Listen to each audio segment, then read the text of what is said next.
She was shivering in the rain, abandoned at a stranger's gate like unwanted cargo. The mafia boss next door found her there, soaking, terrified, with nowhere else to go. He only meant to offer shelter for one night. But the moment he saw the mark behind her ear, everything changed. The storm hit the California coast like a sledgehammer. Dominic Ventura's black Escalade carved through sheets of rain, headlights barely cutting through the darkness. His knuckles were still bruised from the meeting downtown, 3 broken fingers on a loan shark who thought skimming from the Ventura Syndicate was a smart career move. It wasn't. "Boss, you want me to wait?" his driver, Marco, asked as they approached the private gates. No. "Get home to your family." The mansion loomed ahead, perched on the cliff like a fortress. Dominic had bought it for the isolation.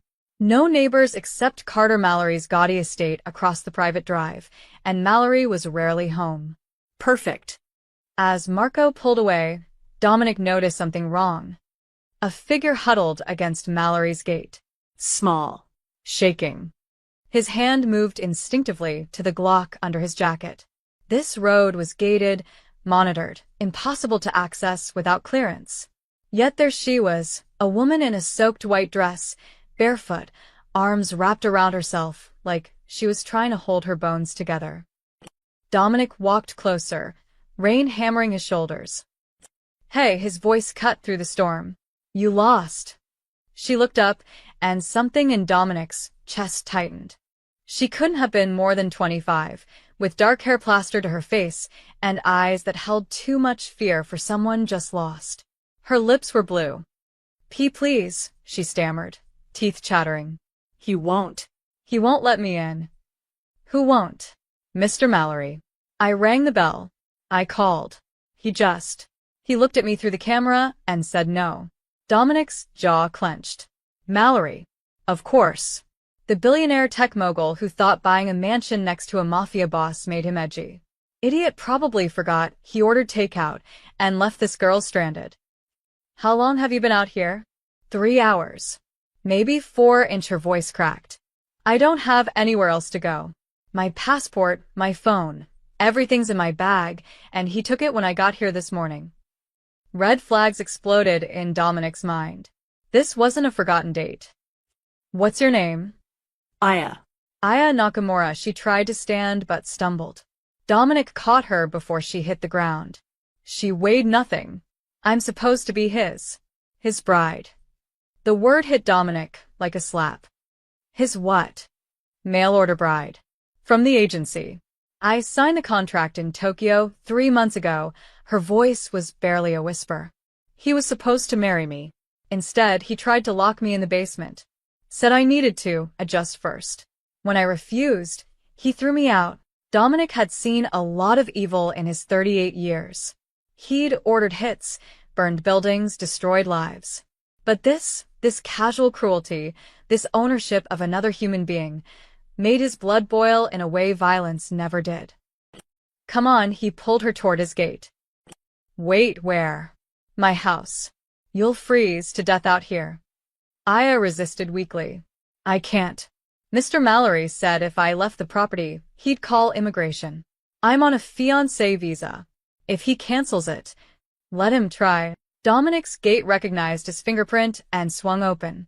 He half-carried Aya up the driveway, through the massive oak doors, into the warmth of his foyer. She gasped at the sudden heat, her whole body convulsing. "Guest rooms upstairs. Second door on the left."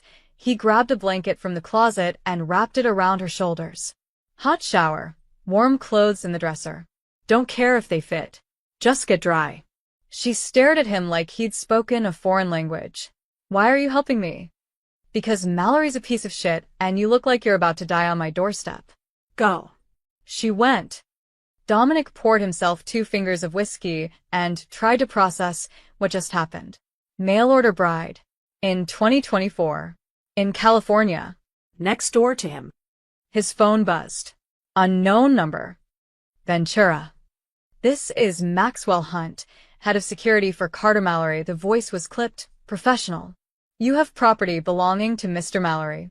We're coming to retrieve it." Dominic's grip tightened on the glass. I don't have any property of Mallory's. The girl, Aya Nakamura. She's under contract. She's a human being, not a fucking couch.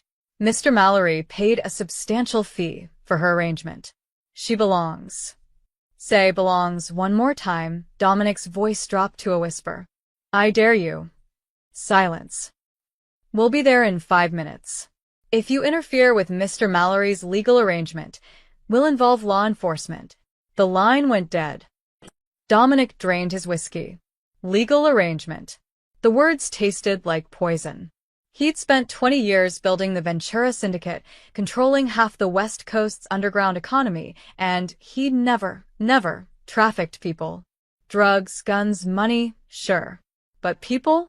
That was a line even monsters didn't cross. Apparently, Mallory hadn't gotten that memo. Headlights swept across his windows. 2 black SUVs rolled up the driveway, followed by a third. 9 men stepped out, all wearing tactical gear and carrying weapons that were definitely not legal in California. Dominic opened his front door before they could knock. Gentlemen, he smiled, the expression never reaching his eyes. You're on private property. Maxwell Hunt stepped forward, a wall of muscle in an expensive suit. The girl. Now. No. Mr. Ventura, we don't want trouble. Then leave. Hunt's hand moved toward his jacket. Dominic was faster. His Glock was out and pressed against Hunt's forehead before the man could blink. I'm going to give you 30 seconds to get back in those trucks and disappear, Dominic said softly.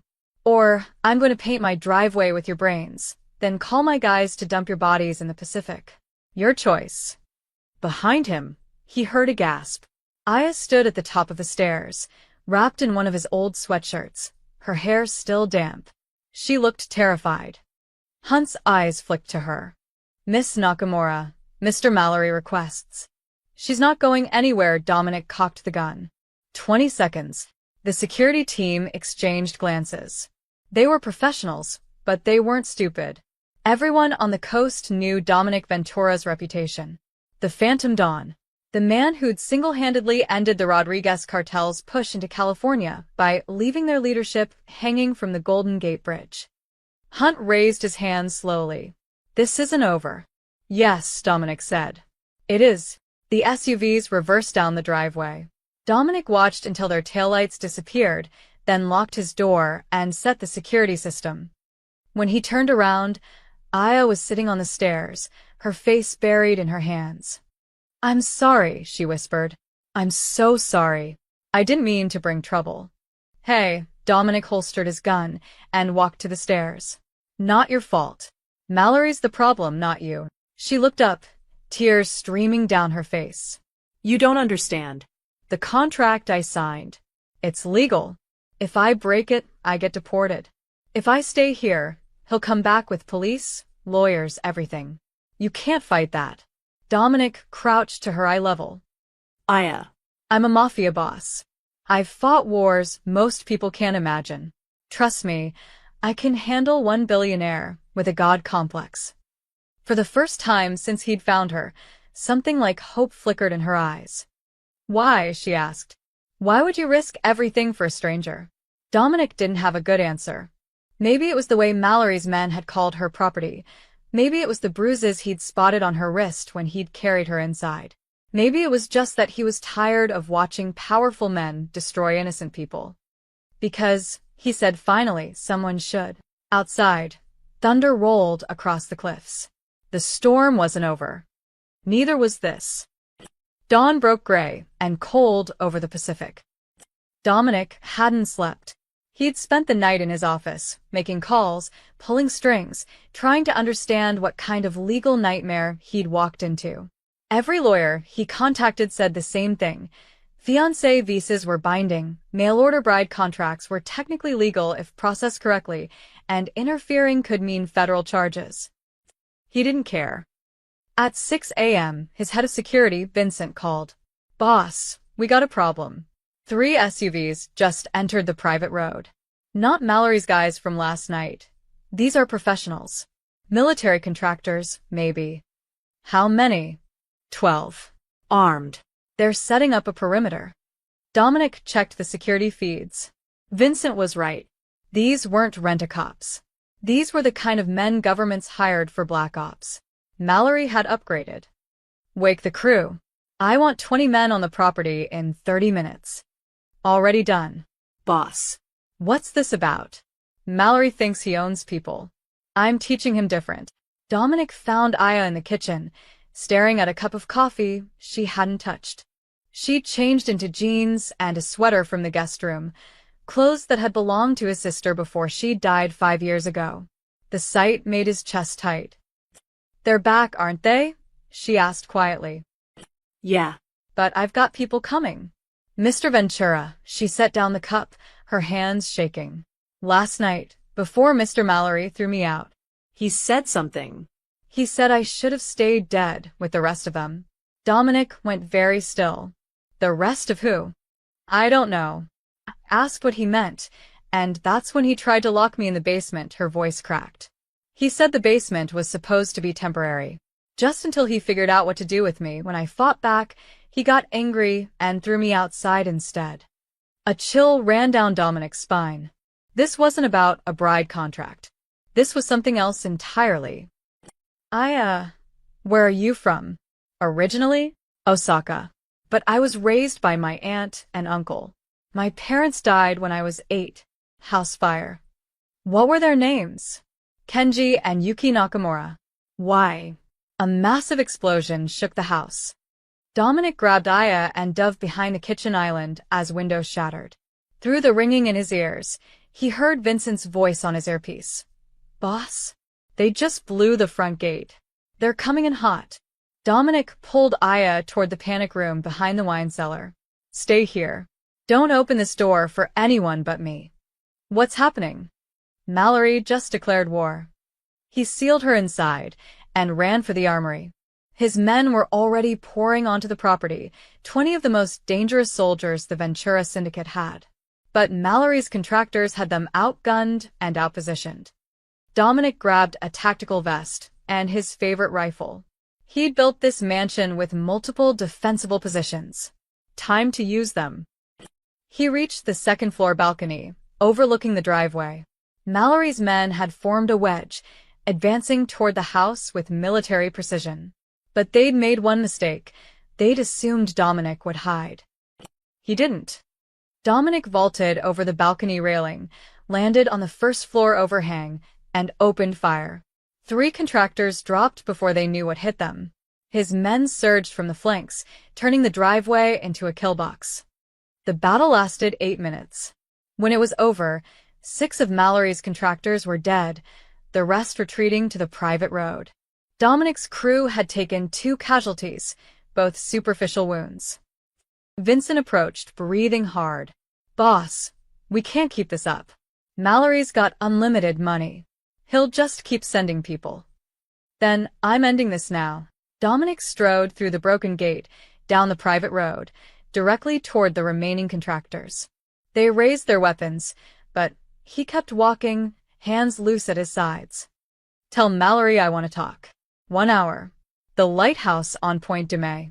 He comes alone, or I start killing everyone in his organization from the bottom up. The lead contractor, a scarred man with cold eyes, studied him.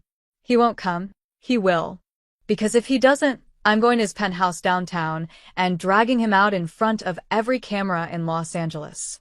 Then I'm going to make him explain why he's trying to murder a girl he imported like cargo. The contractor's expression flickered. You don't know what you're protecting. Enlighten me. That girl? She's not just some bride. Mallory's been searching for her for 15 years.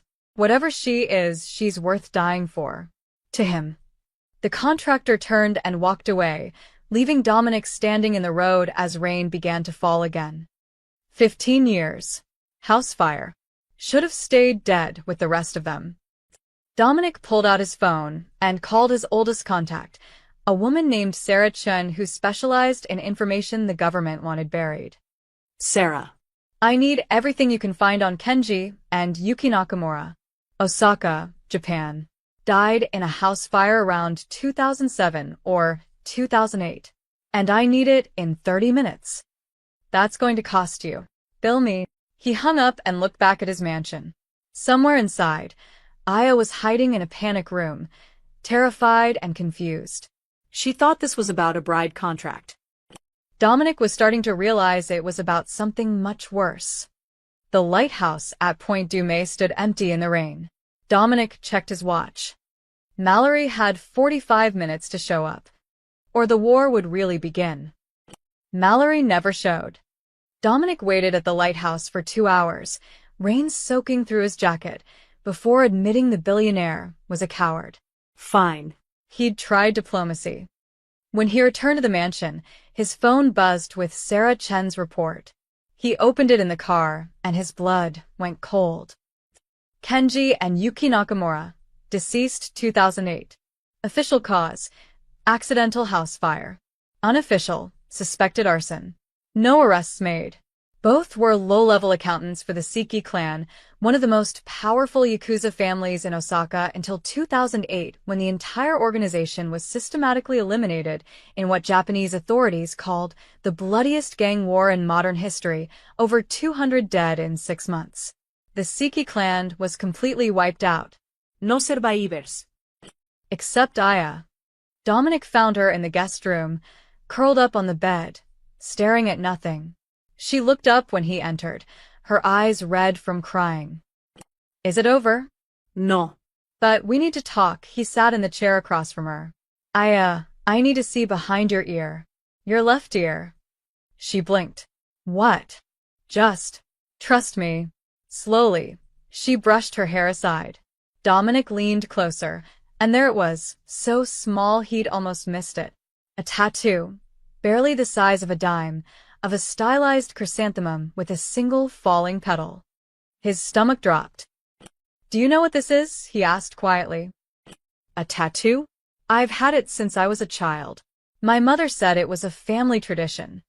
Dominic pulled out his phone and showed her the research. This is the emblem of the Seki clan, one of the most powerful Yakuza families in Japan.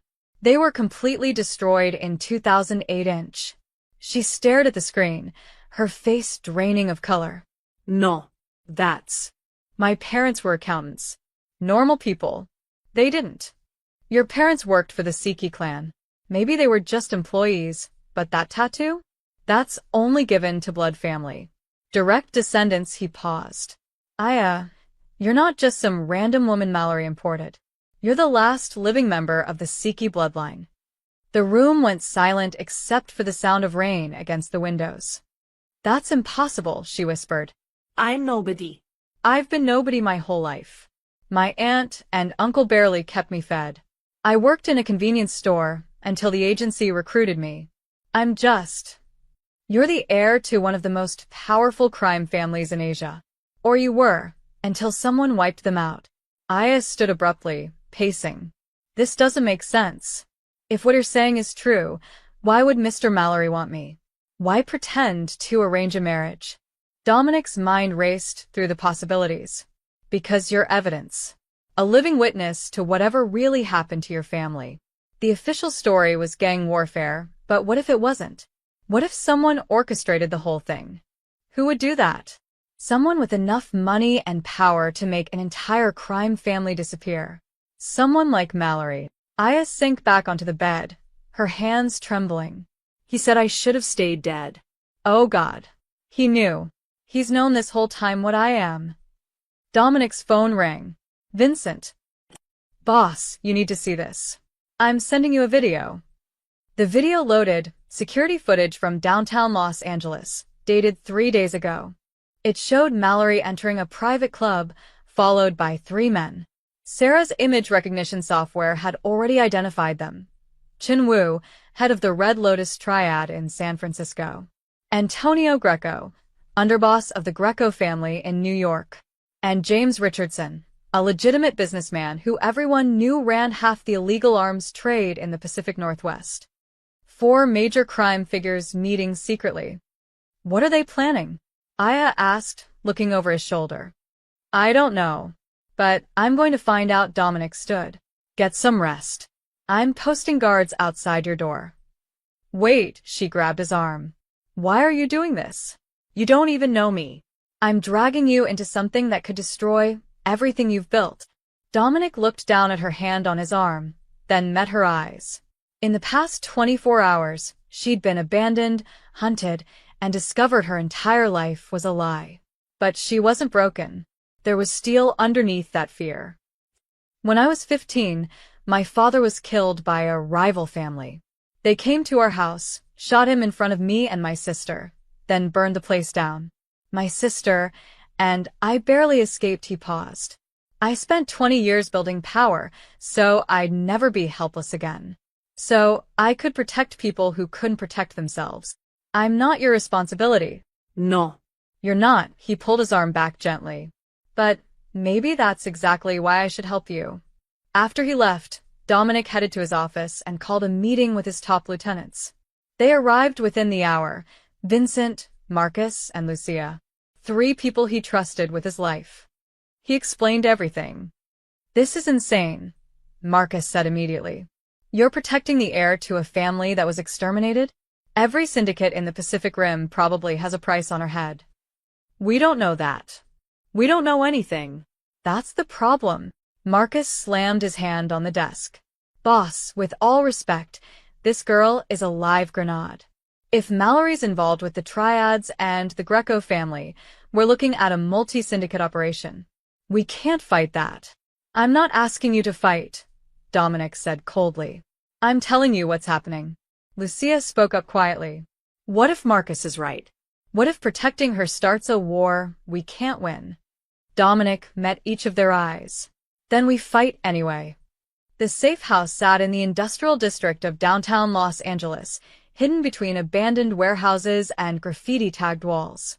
Dominic went alone, as requested, leaving his security detail 3 blocks away. Inside, Tommy Numbers Chen waited, surrounded by 6 monitors displaying financial data streams. Tommy had been Dominic's informant for 12 years, a forensic accountant who'd turned to tracking criminal money flows after his brother was killed in a gang war. If anyone could trace Mallory's connections to the Siki massacre, it was Tommy. You look like hell, Tommy said without looking up. I've had a long week. Tell me you found something. Tommy finally turned, his expression grave. I found everything.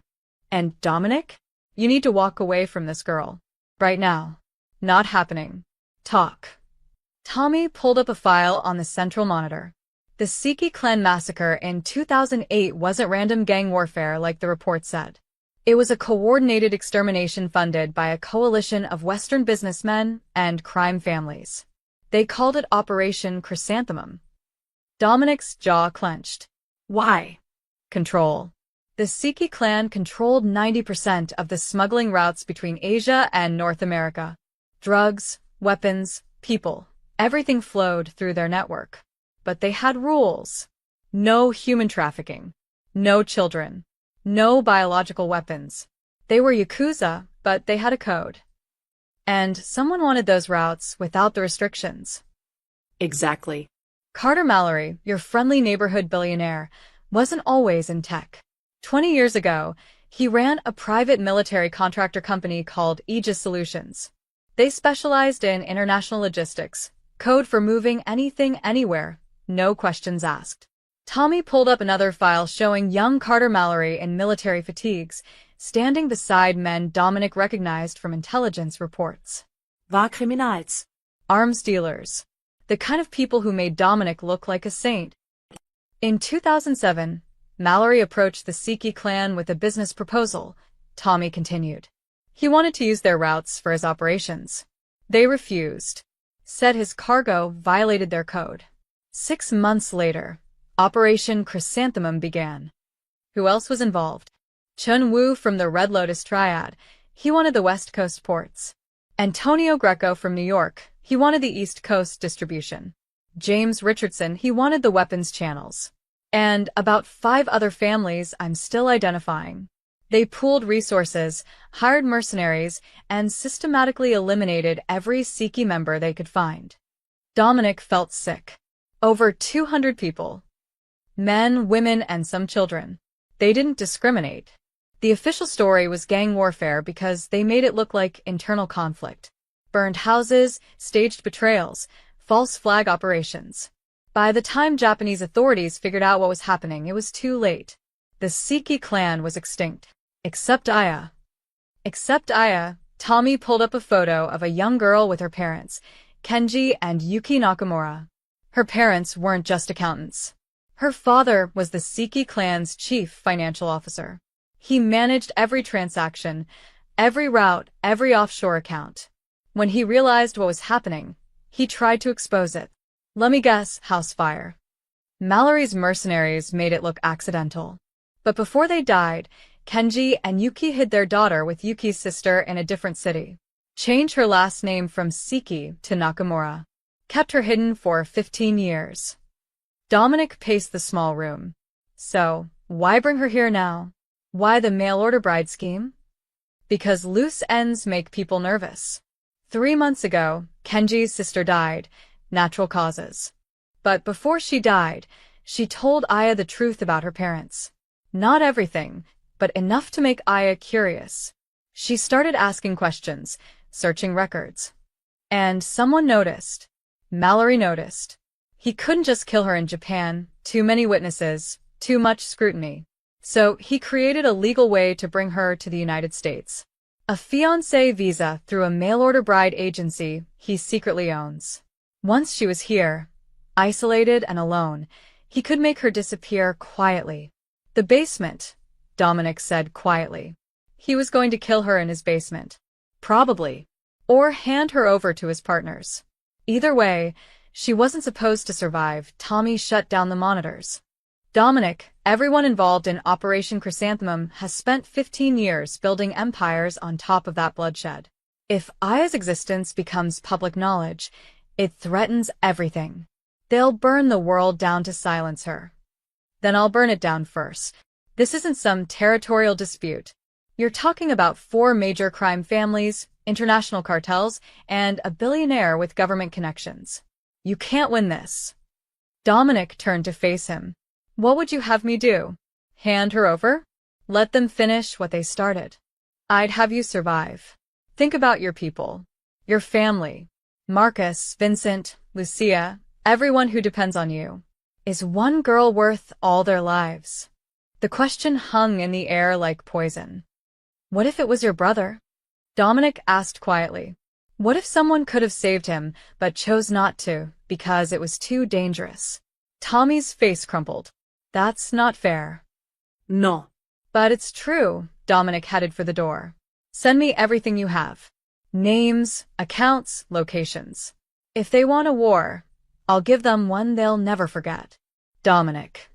I know the risks, but I've spent 20 years becoming a monster, so I could protect people from other monsters. If I can't protect one innocent woman from the men who murdered her entire family, then what was it all for? He left Tommy in the safe house, surrounded by evidence of an atrocity the world had forgotten. But Dominic wouldn't forget. And neither would Aya. The Pacific Coast Highway stretched empty under a blood-orange sunset. Dominic had made the decision an hour ago, get Aya out of Los Angeles entirely. His safe house in Big Sur was remote, defensible, and unknown to everyone except Vincent. Aya sat in the passenger seat, silent since they'd left the mansion. She'd barely reacted when Dominic explained they were relocating. Just nodded, grabbed nothing, and walked to the car like a ghost. You okay? He asked, eyes on the rearview mirror. My entire family was murdered as part of a business deal. Her voice was hollow. I was supposed to be murdered too. I spent 15 years thinking I was nobody, and now I find out I'm the last survivor of a massacre. So no, I'm not okay. Fair enough. Why didn't my aunt tell me? She had 15 years. Why let me live in ignorance? Dominic checked the mirror again. A black SUV had been trailing them for the past 3 miles, keeping a consistent distance. Maybe she was protecting you. If you didn't know who you were, you couldn't accidentally reveal it. Instead, I walked right into Mallory's trap. Signed his contract. Flew across an ocean to my own execution. She laughed bitterly. Some protection. The SUV was getting closer. Aya, I need you to listen carefully. There's a car following us.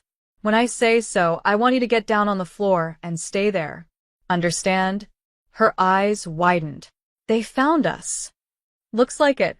The SUV accelerated suddenly, closing the distance. Dominic floored the accelerator, his Escalade surging forward. The coastal highway curved dangerously here, cliffs on one side, the Pacific Ocean crashing against rocks 200 feet below on the other. Get down. Now. Aya dropped to the floor as the SUV rammed them from behind. The impact sent them skidding toward the guardrail. Dominic fought the wheel, tires screaming, and regained control inches from the edge. A second SUV appeared ahead, blocking the road. Hold on. Dominic cranked the wheel hard right, smashing through the roadblock SUV's front quarter panel. Metal shrieked. Glass exploded. The Escalade fishtailed but stayed on the road. Behind them, both SUVs gave chase. Gunfire erupted. Bullets punched through the rear window, missing Aya by inches. Dominic drew his Glock one-handed while steering with his knee, a trick he'd learned 20 years ago and prayed he'd never need again. He fired 3 shots through the broken rear window. The lead SUV's windshield spiderwebbed, and it swerved wildly before crashing into the cliff wall. One down. The second SUV pulled alongside, trying to force them off the road. Dominic could see the driver clearly now, military contractor, same type as this morning. Professional. Determined. Amateur mistake. Dominic slammed on the brakes. The SUV shot past, and he immediately accelerated, ramming its rear quarter panel. Physics did the rest. The SUV spun out of control, crashed through the guardrail, and plummeted toward the ocean below. Silence except for the engine, and whined through the broken windows. Are they gone? Aya's voice was small from the floor. Yeah. You can get up. She climbed back into the seat, her whole body shaking.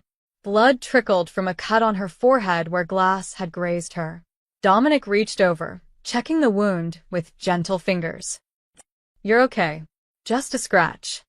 They tried to kill us. They actually tried to. Her breath came in gasps. Panic attack.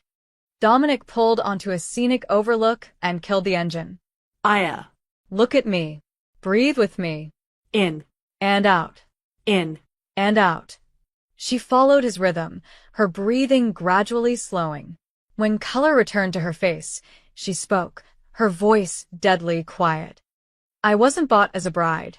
I was imported to be murdered. Yes.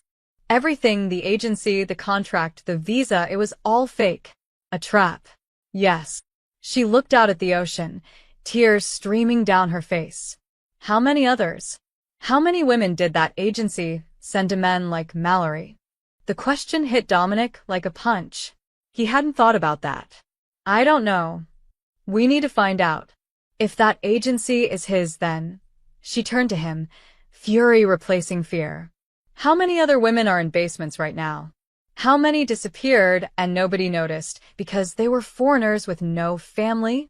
Dominic's respect for her doubled. Most people would be catatonic after what she'd just experienced. Instead, she was thinking about other victims. First, we get you somewhere safe. Then we figure out how to burn Mallory's entire operation to the ground. No, her voice was steel. No more running. Those men back there? They weren't trying to capture me. They were trying to kill me. Which means Mallory's decided I'm more dangerous alive than dead. You are. Then let's be dangerous, she wiped her tears away. You said my father managed the Siki clan's finances. Every transaction, every account. What if he left records? What if there's proof of what Mallory and his partners did? Dominic started the engine. Your aunt, did she leave you anything? Papers, files, a storage unit. Aya thought for a moment. A safety deposit box. In San Francisco. She gave me the key before she died, but said not to open it until I was ready. I thought she meant emotionally ready. But maybe she meant ready to fight. The sun was setting as they merged back onto the highway, heading north now instead of south. Big Sur would have to wait. If there was evidence in that safety deposit box, it could be the weapon they needed. But Dominic knew the clock was ticking. Mallory would realize his mercenaries failed. He'd send more. Better ones. And next time, they might not be so lucky. The warehouse sat in the industrial district, anonymous among dozens of identical buildings. But this one belonged to Dominic, a distribution hub for his legitimate shipping business and, when needed, a meeting place his crew considered neutral ground. Tonight it was a war room. Dominic arrived with Aya just after midnight, both still shaken from the highway attack. His lieutenants were already waiting: Vincent, Marcus, Lucia, and 8 other key members of the Ventura Syndicate. Men and women who'd built their lives around Dominic's leadership. The tension was immediate. "Boss, we need to talk," Marcus said before Dominic even closed the door. "Privately. Anything you say to me, you can say in front of Aya." Marcus's jaw tightened. Fine. "This is insane. You're protecting one woman against multiple crime families, a billionaire with unlimited resources, and God knows who else. We just lost 2 good soldiers on that highway. How many more are you willing to sacrifice?" "As many as it takes." The room erupted. Voices overlapped, some supporting Marcus, others defending Dominic. Lucia stepped forward, her voice cutting through the chaos. "Everyone shut up." She waited for silence. "Marcus, say what you need to say. Clearly." Marcus looked at Aya, then back at Dominic. "I've followed you for 12 years. Through territory wars, federal investigations, cartel conflicts, I've never questioned your decisions. But this isn't business. This isn't even revenge.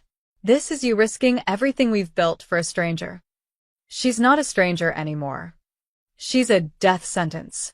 Marcus slammed his fist on a shipping crate. "Mallory's connected to the triads, the Greco family, international arms dealers.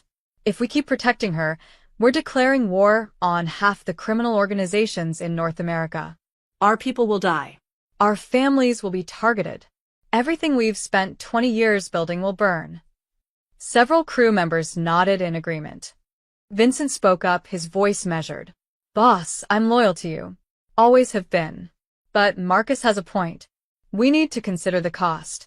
Maybe there's a compromise." "There's no compromise with men who murder children," Dominic said coldly. Aya's family was exterminated. Over 200 people. Women, kids, elderly. All because they refused to let their routes be used for human trafficking and biological weapons. "That's terrible," Marcus said. "It is. But it's not our fight. We're not heroes, Dominic. We're criminals. We steal, we extort, we hurt people who get in our way. When did we become the good guys? We're not good guys. But there are still lines we don't cross." "Lines?" Marcus laughed bitterly. "You've ordered hits on 17 people in the last 5 years alone. You've burned buildings, destroyed families, ruined lives. But suddenly this one woman is different." Dominic's eyes went cold. "Yes." Why? "Because she's pretty? Because you feel guilty? Because you think saving her makes up for all the shit we've done? Because someone should." Dominic's voice dropped to a whisper. "Because when my father was murdered and my sister and I were running for our lives, no one helped us. Everyone looked the other way because it was too dangerous, too complicated, too expensive. We survived by pure luck. Aya deserves better than luck." The warehouse fell silent. Aya, who'd been standing quietly near the door, finally spoke. "I can leave. I don't want people dying because of me." "You're not leaving," Dominic said. "Dominic, please. They're right. I'm not worth a war." "Yes, you are." He turned to face his crew. "Every single person in this room has benefited from the Ventura Syndicate. We pay well. We protect our own. We don't abandon people when things get difficult. That's what separates us from animals like Mallory. So I'm going to say this once. Aya stays under our protection. Anyone who has a problem with that can walk away right now. No hard feelings." No retaliation. No one moved. "But if you stay," Dominic continued, "you fight. You protect her like you'd protect any member of this family. Because that's what she is now, family." Marcus shook his head. "You're going to get us all killed. Maybe. But we'll die knowing we stood for something. Standing for something doesn't mean shit when you're dead." "Then leave." Dominic met his old friend's eyes. "I mean it, Marcus. If you can't follow me on this, walk away. I won't hold it against you. Marcus stared at him for a long moment, conflict warring across his face. Finally, he exhaled slowly. You're an idiot. Probably. And this is the stupidest thing you've ever done. Definitely. But you're my idiot, Marcus extended his hand. If we're going to war, at least make it count. Dominic shook his hand, relief flooding through him. One by one, the other crew members stepped forward, pledging their support. Even those who'd initially sided with Marcus came around, won over by Dominic's conviction, if not his logic. Lucia was last. For the record, I think you're both idiots. But I'm in, she looked at Aya. You better be worth it, girl. I'll try to be, Aya said quietly. Vincent pulled up a map on his laptop. Okay, if we're doing this, we need a plan. Mallory will come at us again, probably with more resources. We need to shore up defenses, establish safe houses, and figure out what's on that USB drive. Already working on it, Lucia said. I've got a tech guy who owes me a favor. He'll crack the encryption. We also need intel on Mallory's partners, Dominic added. Tommy gave me names, but we need locations, routines, weaknesses. If they want war, we'll take the fight to them. The meeting lasted another 2 hours, transforming from mutiny to war council. By the time they dispersed, everyone understood the stakes. This wasn't business as usual. This was existential. As the warehouse emptied, Aya approached Dominic. Thank you. I know what you risked by. Don't thank me yet. They're right. This could destroy everything. Then why do it? Dominic thought about his father's blood on the floor, his sister's screams, the helplessness of being 15 and hunted. He thought about 20 years of building power specifically so he'd never be helpless again. Because power without purpose is just cruelty, he said finally. And I'm tired of being cruel. They left the warehouse as dawn approached, both knowing the fragile peace wouldn't last. Somewhere, Mallory and his partners were planning their next move. But now, so was Dominic. The temple sat tucked between crumbling buildings in San Francisco's Chinatown, easy to miss if you didn't know where to look. Dawn light filtered through red paper lanterns as Dominic and Aya climbed the worn stone steps. They'd retrieved the safety deposit box contents an hour ago, just a single photograph of young Aya with her parents and a handwritten note in Japanese. Aya had translated it with trembling hands. When you're ready to remember, find Master Yoshida. He knew your grandfather. Master Yoshida was older than the temple itself, or so it seemed. He sat in the meditation hall, wrapped in saffron robes, his face a roadmap of wrinkles. When Aya entered, his eyes widened with recognition. Impossible, he whispered in Japanese. You have your mother's face. Aya approached slowly, Dominic hanging back near the entrance. Master Yoshida? My aunt told me to find you. Yuki's child. Yes. I wondered if this day would come. He gestured to the cushions before him. Seat. You carry questions like stones. I need to know about my family. My real family.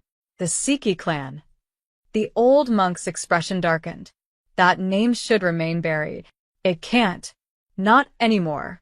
People are trying to kill me because of who I am. I need to understand why. Yoshida studied her for a long moment, then nodded. Your grandfather, Hiroshi Siki, was my closest friend. When he built his empire, he never forgot honor. He ruled with strength, but also with principle. He paused. That honor made him powerful. It also made him enemies. What happened to him? The same thing that happened to your parents. To everyone, Yoshida stood slowly and beckoned them deeper into the temple. Come. There are things you should see. He led them through corridors thick with incense smoke to a small shrine room.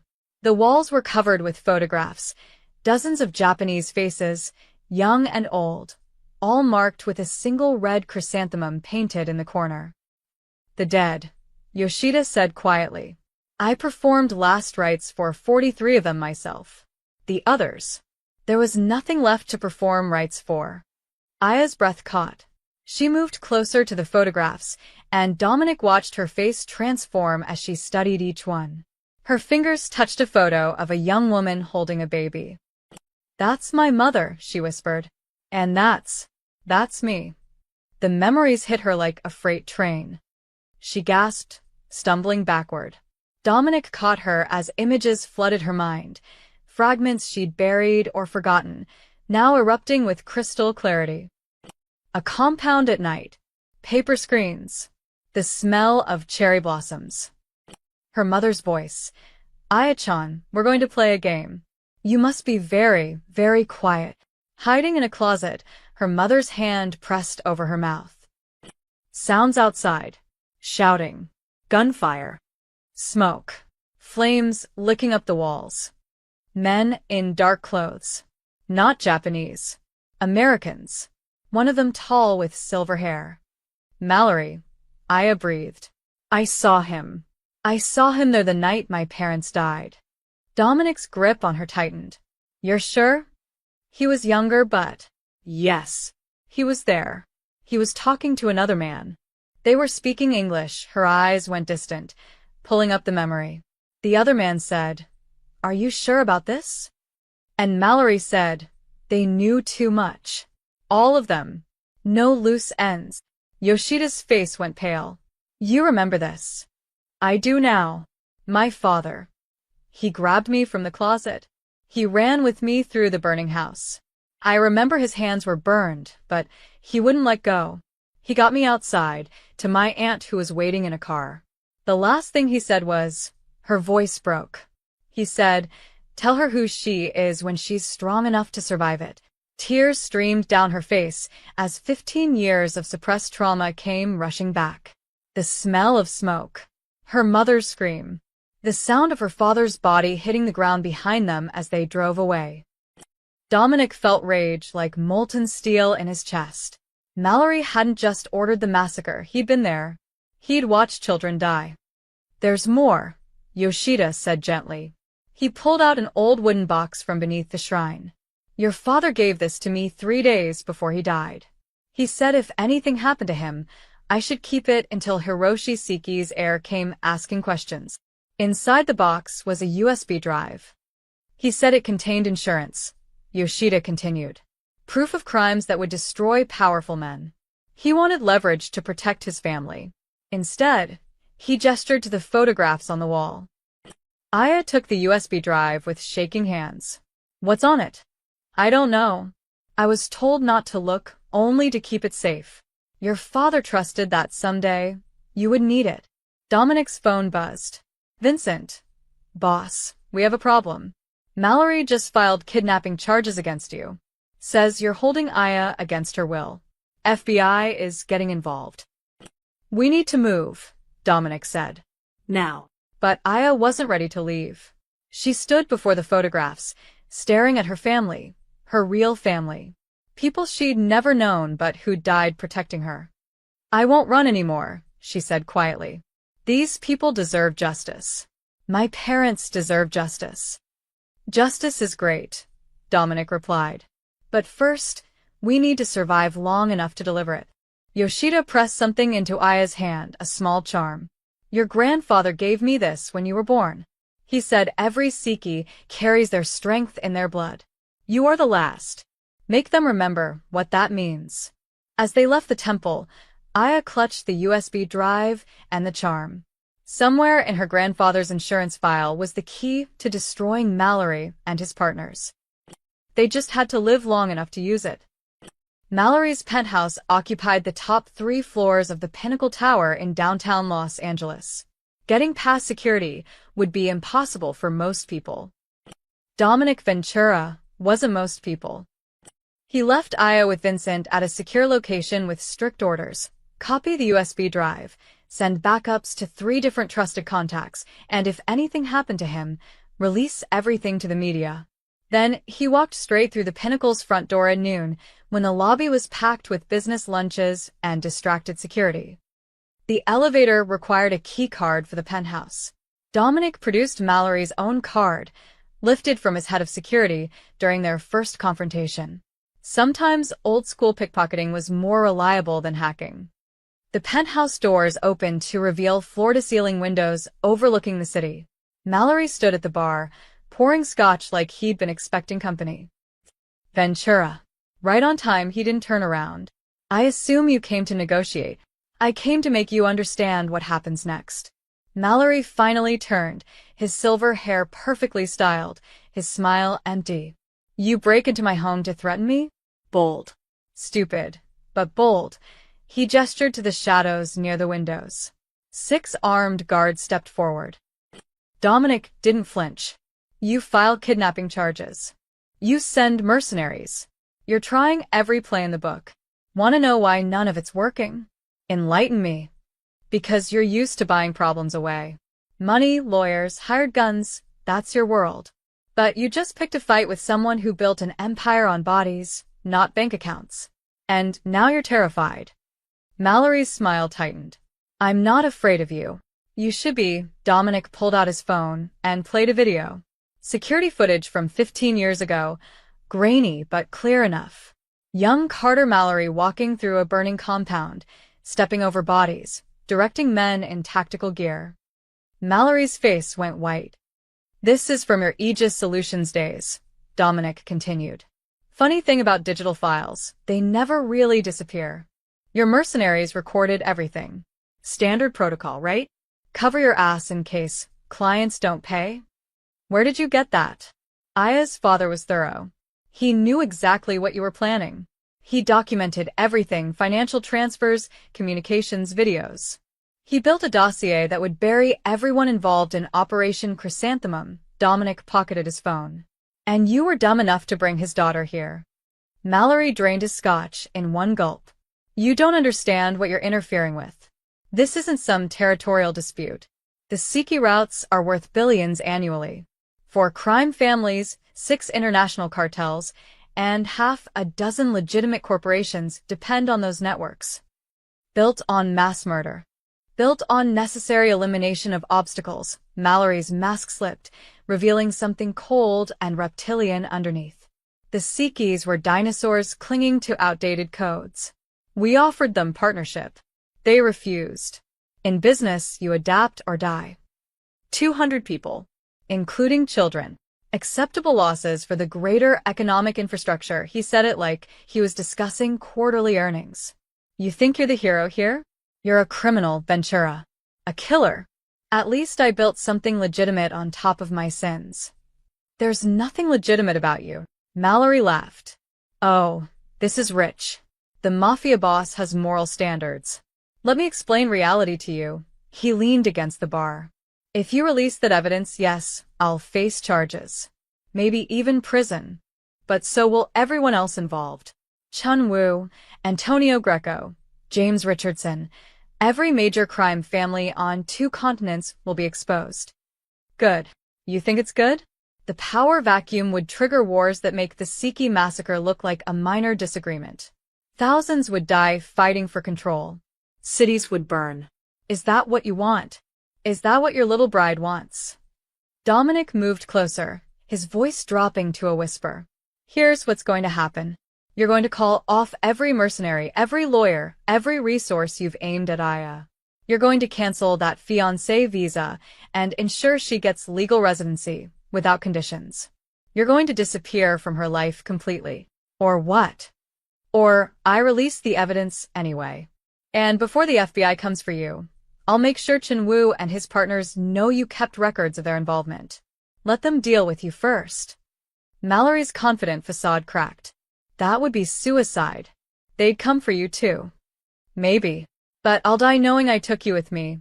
Dominic smiled, and it was terrifying. And unlike you, I've made peace with that possibility. The penthouse fell silent except for the distant hum of traffic below. You're insane, Mallory finally said. No, I'm tired. Tired of men like you buying and selling human beings like commodities. Tired of watching the powerful crush the innocent because they can. Dominic turned toward the elevator. You have 24 hours. After that, I start burning everything down. Wait, Mallory's voice was strained. Even if I wanted to comply, I can't. This isn't my decision alone anymore. I told my partners about Aya. They're already mobilizing. Chun Wu has assassins en route. Greco sending his best enforcer. Richardson's hired a Black Ops team. Dominic stopped. When? They're probably already in Los Angeles. I tried to tell them we could contain this quietly, but they don't trust loose ends. Mallory actually looked frightened now. I've lost control of this, Ventura. They're coming for both of you. And if you think my mercenaries were dangerous, these people are in a different league entirely. Then I guess we're going to war. This isn't a war you can win. Dominic stepped into the elevator. Then I'll die making sure you lose. The doors closed on Mallory's terrified face. As the elevator descended, Dominic called Vincent. Gather everyone. Full mobilization. We're about to have very dangerous company. How many are we expecting? Dominic thought about the 4 major crime families, their combined resources, their desperation to keep their secret buried. All of them. The abandoned steel factory on the outskirts of Los Angeles had been closed since the 80s, but tonight it hummed with activity. Expensive cars lined the shadows. A Bentley, a Mercedes S-Class, 2 armored Range Rovers. Inside, Carter Mallory stood before 3 of the most dangerous men in North America. Chun Wu, leader of the Red Lotus Triad, was 50-something with silver streaking his black hair and scars that told stories he'd never speak aloud. He'd built his empire on ruthless efficiency and had personally executed 23 rivals. Antonio Greco, underboss of the Greco family, wore a $1,000 suit and a cold smile. His family had controlled New York's underworld for 3 generations, and he'd ordered more hits than he could remember. James Richardson looked like a corporate executive, which he was, technically. His security consulting firm supplied weapons to anyone with enough money, including governments that officially didn't exist. Behind them stood their soldiers. Not ordinary thugs, these were specialists. Military contractors, cartel enforcers, triad assassins. 23 killers in total, each one worth a dozen normal men. This better be worth our time, Mallory, Greco growled. I flew 3,000 miles because you said we had an emergency. We do. Mallory projected an image on the factory wall. Aya's passport photo. This is Aya Nakamura, also known as Aya Siki, the last surviving member of the bloodline we supposedly eliminated 15 years ago. The room went silent. That's impossible, Chinwu said quietly. We confirmed every death. Every single 1 inch. Apparently, Kenji Siki managed to hide his daughter before we reached him. She's been living under her mother's maiden name in Japan. Until 3 months ago. How did you find her? Richardson asked. Facial recognition software flagged her when she applied for a passport. I arranged to bring her here quietly. A mail-order bride scenario. The plan was simple elimination, no witnesses, no complications. Mallory's jaw tightened. Then Dominic Ventura got involved. Greco laughed bitterly. The Phantom Dawn. Of course. You couldn't handle one girl without triggering a war with the West Coast's most dangerous mafia boss. I tried to retrieve her quietly. He refused to cooperate. Now she's under his protection, and worse. Mallory pulled up another image. The USB drive. Kenji Siki left evidence. Financial records, communications, video footage. Everything documenting Operation Chrysanthemum. The temperature in the room dropped 20 degrees. How much evidence? Chun Wu's voice was deadly calm. Enough to bury all of us. Bank transfers, names, dates. Video of me at the compound. Mallory's hands shook. If Ventura releases that information, we'll all face international charges. Money laundering, racketeering, mass murder. Life in prison if we're lucky. Death penalty if we're not. Richardson stood, pacing. So we have a mafia boss with evidence that could destroy 4 major crime families and a dozen corporations. What's Ventura's play? Blackmail? He doesn't want money. He wants the girl safe and us gone. Mallory pulled up surveillance footage of Dominic leaving the Pinnacle Tower. He gave me 24 hours to back off. That was 6 hours ago. Then we eliminate both of them, Greco said flatly. Tonight. Simultaneously. Overwhelming force. No survivors, no evidence. It's not that simple, Mallory protested. Ventura's smart. He'll have made copies, sent them to multiple locations. Kill him, and they get released automatically. Then we find the copies first. Chun-Woo shook his head. This is a mistake. Ventura has 40 soldiers, a fortified mansion, and 15 years of experience fighting wars. A direct assault will be costly. You have a better idea? Greco challenged. We use leverage. Everyone has something they can't lose. Chun-Woo pulled up his own files. Ventura has a crew he's loyal to. His lieutenants, Vincent, Marcus, Lucia. We take them. Trade them for the evidence. Ventura won't negotiate, Mallory said. I've tried. Everyone negotiates when you're holding the right cards. Chun-Woo smiled, and it was like watching a snake decide to strike. We don't just take his lieutenants. We take everyone he cares about. His accountant, his driver's family, his supplier's children. We make the price of protecting this girl higher than even Ventura can pay. Richardson nodded slowly. Scorched earth. I like it. We need the girl alive, Mallory insisted. At least until we know where all the evidence is. Fine. We take Ventura's mansion, capture the girl, torture her until she tells us where Daddy's insurance file is hidden. Then we kill everyone and burn the evidence. Greco looked around the room. Unless someone has objections, silence. How many men can you mobilize? Chun-Woo asked Mallory. 20 for my security company. Former special forces. I'll bring 15 of my best, Greco said. Greco family doesn't send amateurs. I have 12 triad enforcers in San Francisco, Chun-Woo added. I'll have them here in 4 hours. Richardson checked his phone. My contractors are already in Los Angeles. 18 men, fully equipped. Military-grade hardware. Mallory did the math. That's 85 trained killers against Ventura's 40. Plus we have surprise. He won't expect a coordinated strike. When? Greco asked. Tonight. Midnight. We hit the mansion from 3 directions simultaneously. Chun-Woo pulled up satellite imagery of Ventura's cliffside estate. His perimeter is strong but not impenetrable. We breach here, here, and here. Richardson's team provides sniper support from the hills. Mallory's mercenaries take the front gate. My triad and Greco's soldiers sweep from the flanks. What about the girl?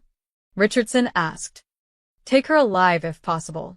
Dead if necessary. Chun-Woo's expression was ice. But Ventura dies screaming. We need to send a message. No one threatens our operations and survives. The meeting lasted another hour, finalizing positions, coordinating communications, distributing weapons. By the time they dispersed, dawn was breaking over Los Angeles. None of them noticed the small figure in the factory rafters, one of Dominic's street informants, a kid named Miguel who'd been paid to watch Mallory's movements. Miguel was already on his phone. Boss, you need to hear this. They're coming. All of them. Tonight. Midnight came fast. Dominic stood on the mansion's roof, watching heat signatures bloom on his thermal scope. They were coming from 3 directions, exactly as Miguel had reported. 85 men against his 40. Poor odds by any measure. But Dominic hadn't survived 20 years by playing fair. Vincent status. Charges planted along the east perimeter. Claymores on the western approach. Snipers positioned on the cliff edge. Vincent's voice crackled through the earpiece. Boss, we can still evacuate. Get Aya out before. No. This ends tonight. One way or another. Below, Aya was locked in the reinforced safe room with Marcus standing guard. She'd wanted to fight, but Dominic had been firm. This wasn't her war to die in. Not yet, anyway. The first explosion lit up the night. Mallory's mercenaries blew the front gate with precision charges, advancing in a tight formation. Dominic smiled grimly. Predictable. He pressed the detonator. The driveway erupted. Claymores shredded the first wave, sending bodies flying. The survivors scattered for cover, but Dominic's snipers were already firing. 3 more dropped before they reached the fountain. East side. Vincent shouted. Triad coming through the gardens. Chun-Woo's enforcers moved like shadows, using the landscaping for cover. They were professionals. No wasted movement, no panic. But they didn't know about the motion sensors Dominic had installed last week. Automated turrets rose from hidden compartments, 762mm rounds chewing through foliage and flesh. The triad scattered, returning fire, but the damage was done. Their advance stalled. West Side breach. Lucia's voice. Greco soldiers, 20 strong. The west wall exploded inward. Greco's men poured through the gap, firing indiscriminately. 2 of Dominic's crew went down before Vincent's team could respond with grenades. The explosion threw bodies against the cliff face. But more kept coming. Richardson's snipers opened fire from the hills, suppressing Dominic's rooftop positions. Bullets sparked off concrete around him. Dominic rolled behind an air conditioning unit, then popped up and fired 3 precise shots. One of Richardson's snipers tumbled from his perch. His earpiece crackled. Boss, they're inside. Ground floor compromise. Dominic abandoned the roof, sliding down the emergency ladder to the 2nd floor. Gunfire echoed through his home, the elegant hallways he'd walked for 10 years now filled with smoke and blood. He rounded a corner and found 3 of Mallory's mercenaries advancing toward the safe room. They didn't see him. Dominic dropped all 3 with headshots before they could turn. Marcus status. Safe room secure. But they know where we are. They're bringing shaped charges. Hold position. I'm coming to you. Dominic sprinted through the chaos. His mansion had become a war zone. Bodies in the foyer, fires spreading, windows blown out. He passed Lucia dragging a wounded crew member to cover, Vincent coordinating defensive positions from the library. They were losing. A massive explosion rocked the building. The shaped charge. The safe room door. Dominic's heart stopped. He ran faster than he'd ever run, sliding around corners, vaulting debris. When he reached the safe room, he found Marcus on the ground, bleeding from a head wound. The door hung open, twisted metal. Aya was gone. Vincent. Dominic roared into his earpiece. They have Aya. Boss. Multiple hostiles retreating through the East Gardens. Yes, I see her. They're carrying someone. Dominic burst through the shattered east windows, dropping 15 feet to the garden below. Pain shot through his ankle, but he ignored it. Ahead, he spotted them. 4 men carrying Aya's unconscious form toward waiting vehicles. He opened fire on the run. 2 went down. The others dropped Aya and returned fire, using the garden walls for cover. Dominic dove behind a fountain as bullets chewed through marble. A triad enforcer flanked him, knife out. Dominic caught the blade strike, twisted the man's wrist until bones snapped, then put a bullet through his skull. The remaining mercenary grabbed Aya and ran for the vehicles. Dominic chased him across the lawn, his lungs burning. The mercenary made it to a black SUV, threw Aya in the back, and jumped in the driver's seat. The engine roared to life. Dominic fired his last 3 rounds. 2 hit the tires, 1 shattered the rear window. The SUV fishtailed, but kept moving. Out of ammunition. Out of options. Dominic spotted one of his motorcycles near the garage, a Ducati he kept for emergencies.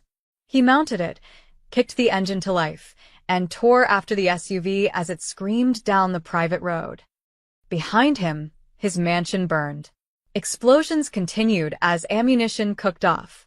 His crew was still fighting, still dying. But all that mattered was the girl in that SUV. The chase lasted 3 miles down the coastal highway. The SUV was fast, but the Ducati was faster.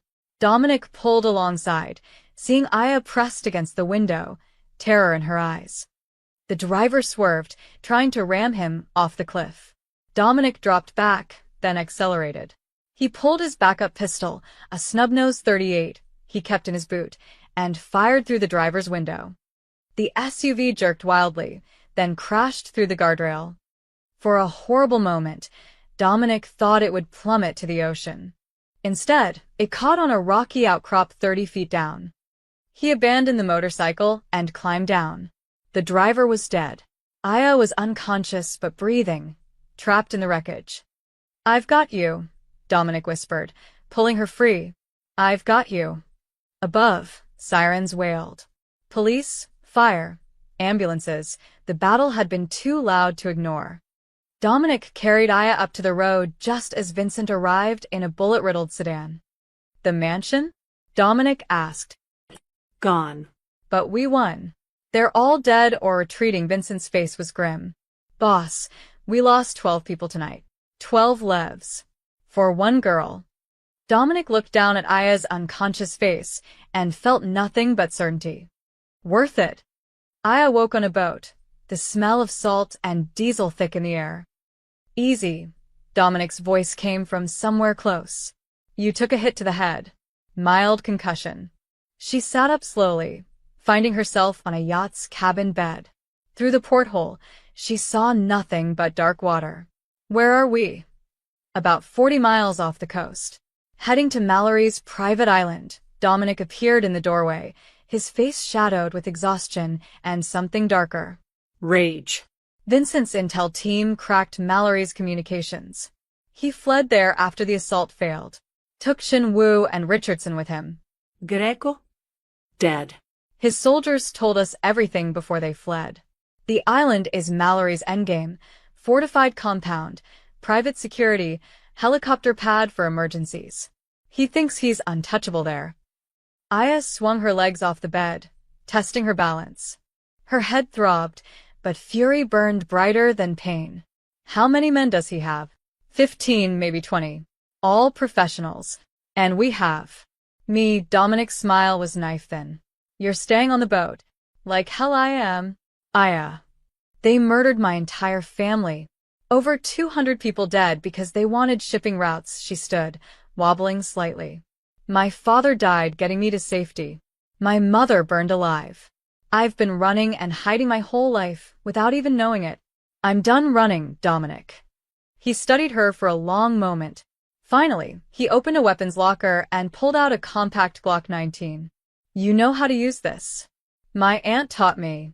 She said a woman living alone needed to protect herself. I thought she was paranoid. Aya took the gun, checking the magazine with practiced efficiency. Turns out she was preparing me. You stay behind me. You follow my orders. And if I say run, you run. Understood? Understood.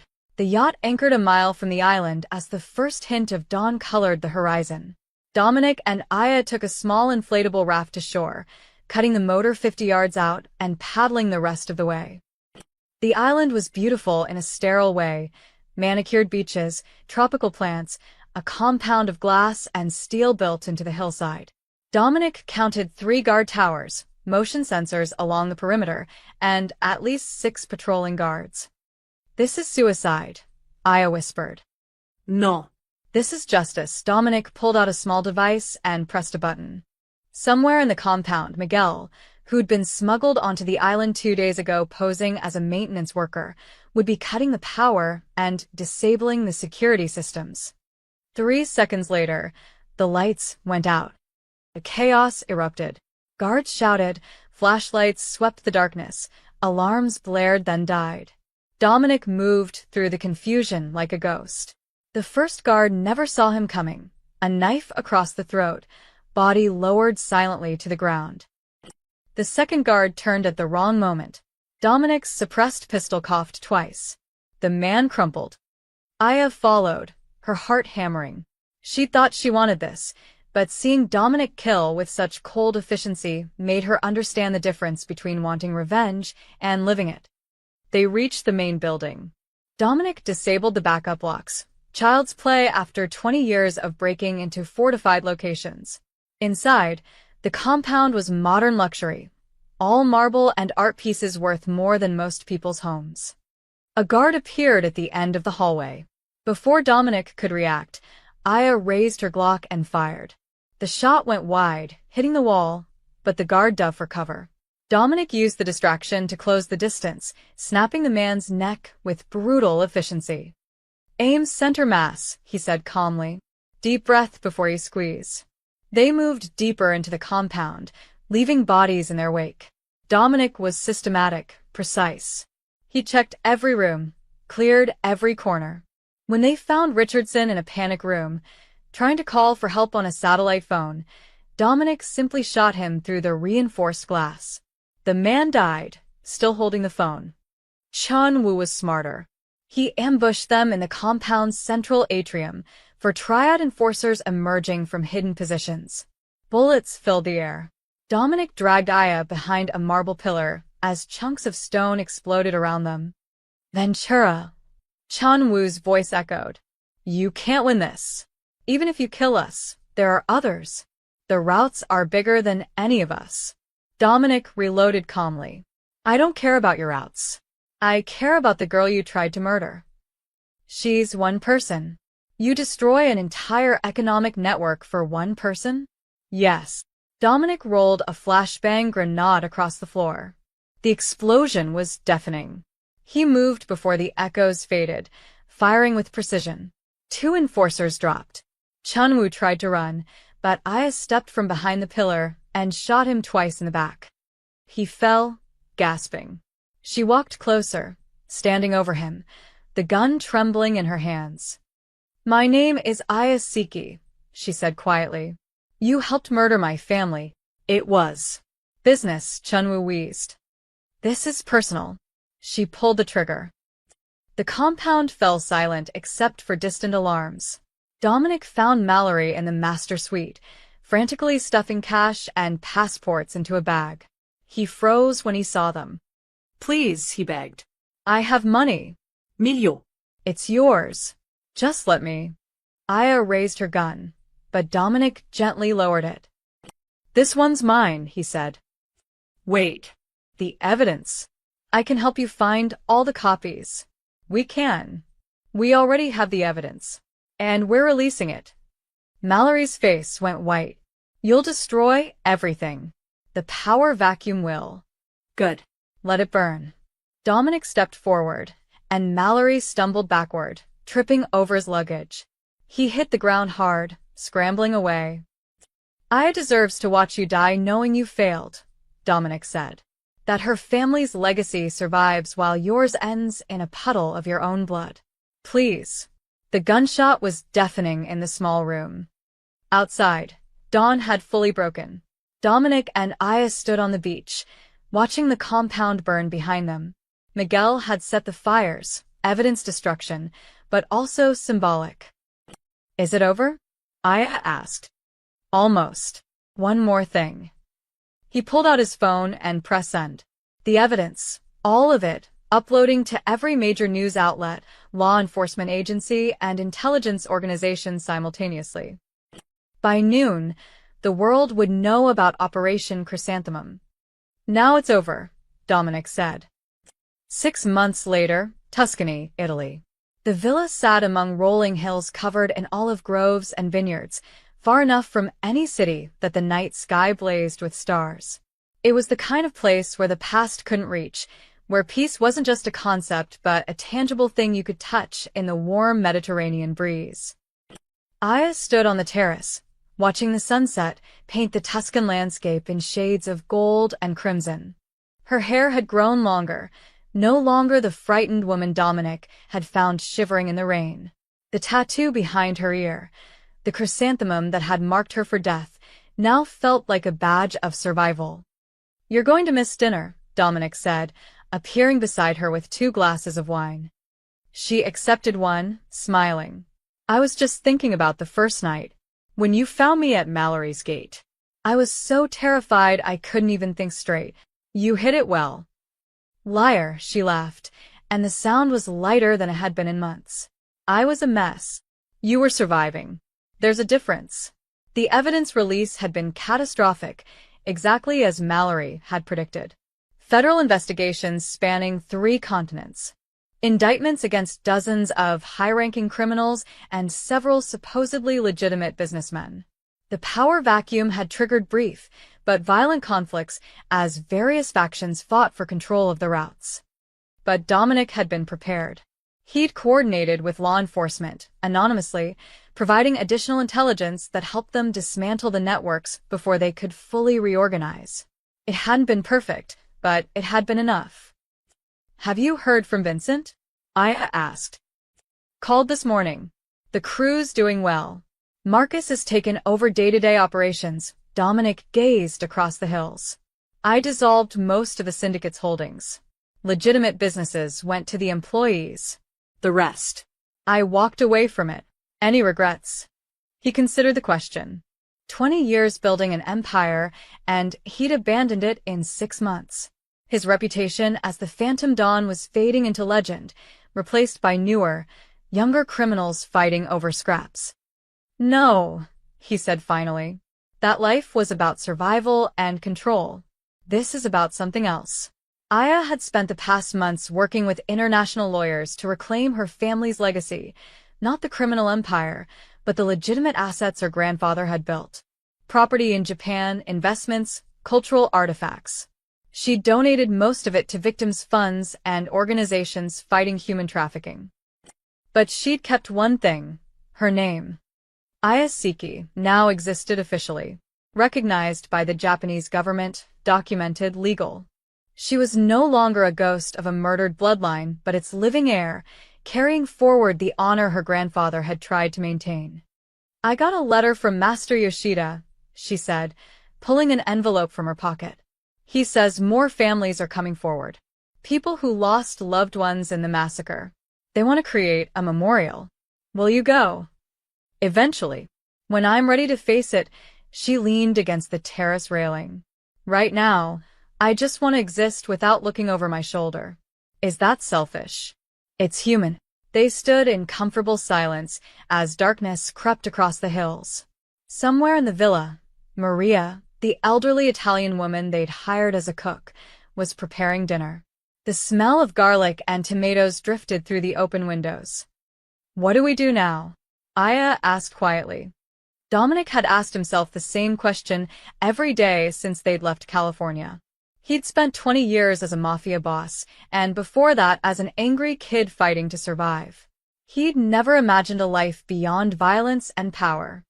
But standing here, watching Aya smile at a sunset, he realized he'd been given something impossible, a second chance. We live, he said simply. We wake up tomorrow and decide what we want to be instead of what we had to be. We make mistakes. We find purpose. We build something that isn't founded on fear. That sounds terrifyingly normal. Terrifying, he agreed. But maybe worth it. Aya turned to face him fully. I never thanked you. Not properly.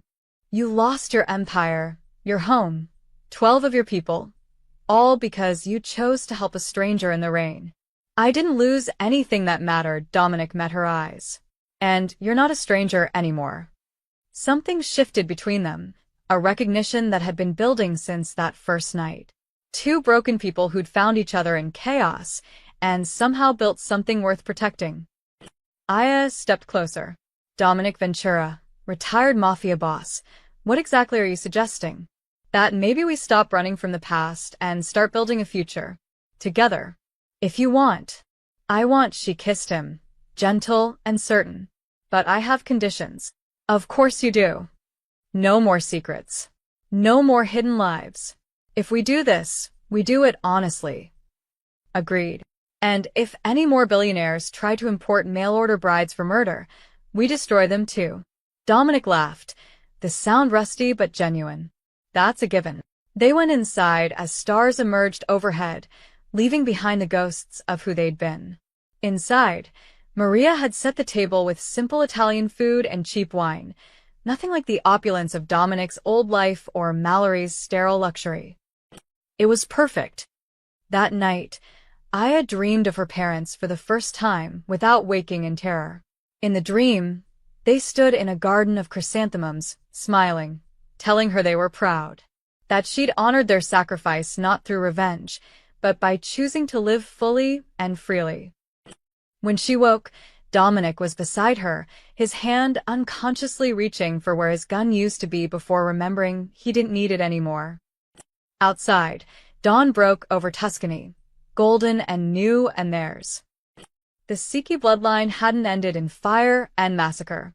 It had transformed, carried forward by a woman who'd survived everything meant to destroy her. She would build a legacy not of violence but of resilience, not of power but of choice. And beside her would stand a man who'd walked away from darkness to find light. Together, they would prove that even from the ashes of atrocity, something beautiful could grow. The past was written in blood and betrayal. But the future? That was theirs to create. The end.